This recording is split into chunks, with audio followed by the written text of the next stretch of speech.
The food is spoiled. You just have to be kidding me. Like, the food is what? Stupid girl, nonsense girl. I told you not to use her. You said you like that. Do do do do do do do.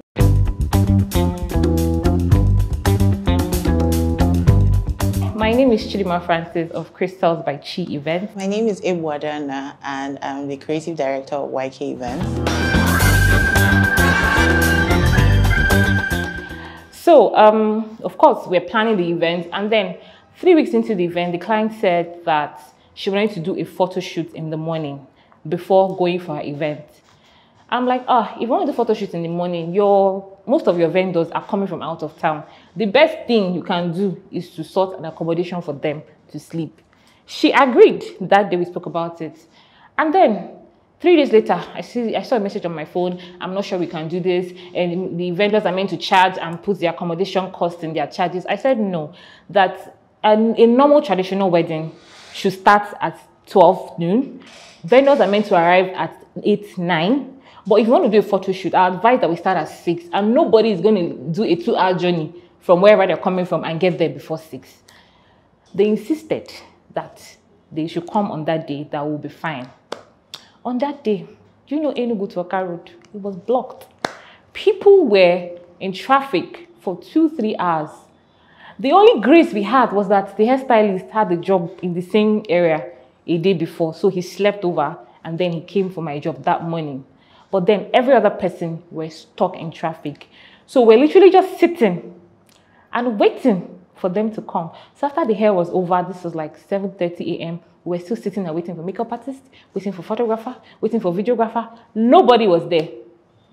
And then everybody started getting agitated. The bride was getting angry. The bridesmaids were screaming at me. Ashwebi girls were throwing tantrums. Stupid girl, nonsense girl. I told you not to use her. You said you like that. Do, do, do, do, do, do, do, do. I was literally running almost mad.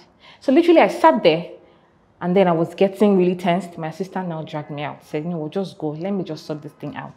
I went outside the house and I was still hearing voices. And there's one thing I don't like. I don't like people scream at me. Like, I can start crying because I'm not very vocal. I don't know how to defend myself with I'm a keypad warrior. You know, I don't know how to talk and then defend myself. So I couldn't really say anything, even though I tried to say, I tried to tell her not to do this, to do that. But then I really couldn't talk. I just went out. I went to the road. You know the Nigerian movie when they sing Gary, as I carried my phone. I was just walking along the road, crying, like crying. I don't know how they did it, but I know that I was by the gate of the house and then I saw somebody driving. Thank God, makeup artist came. Then she started.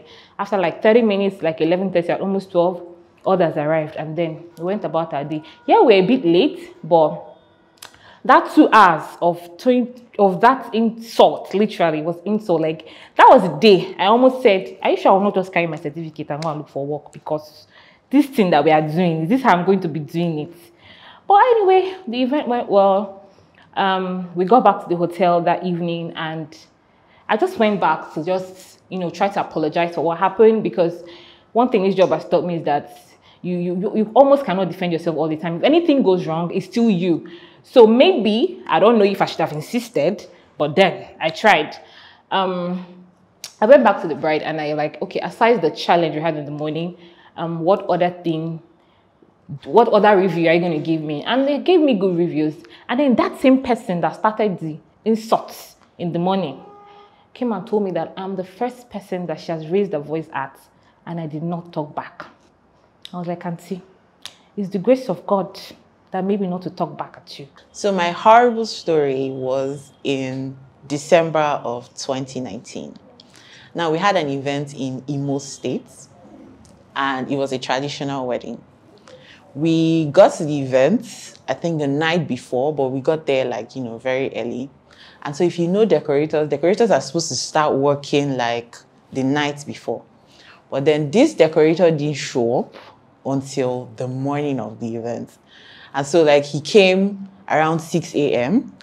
claiming he lost his way and all of those things. And when he got there, I started working. Okay, me, I had finished exaggerating to the client.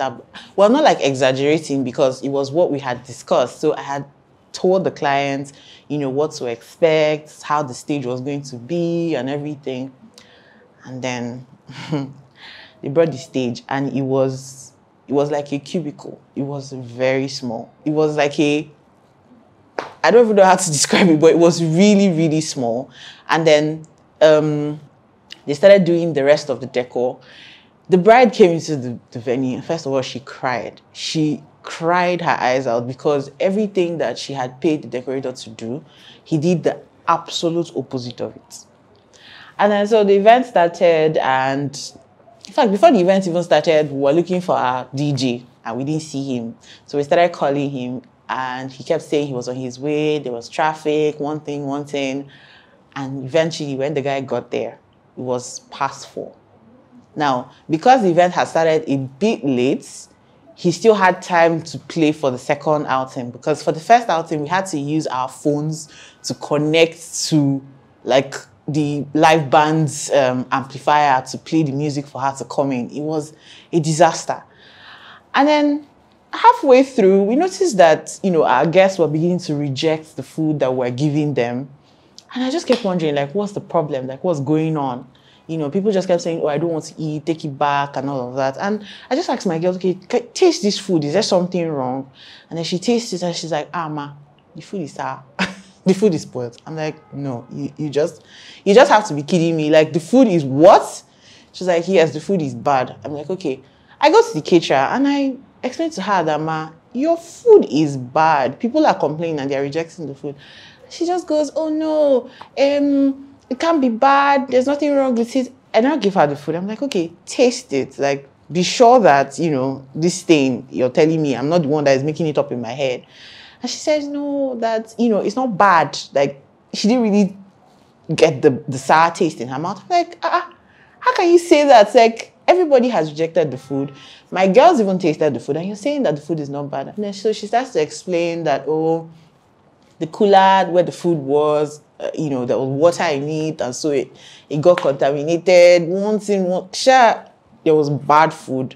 And so we had to stop serving the food and then just use the small chops to make up for the food. A lot of people did not eat at the event because nearly everything she brought was sour. The rice was sour, the ukwa was sour, the soup was sour.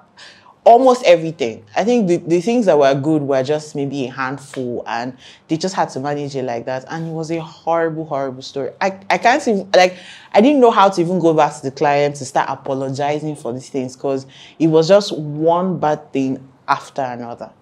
Well, I think that they just taught me some serious level of patience. If you don't have patience, you cannot do this work. You cannot. So it just taught me a serious level of patience, and learning how to take responsibility for a lot of things and finding solutions where there's an issue instead of making trouble out of it.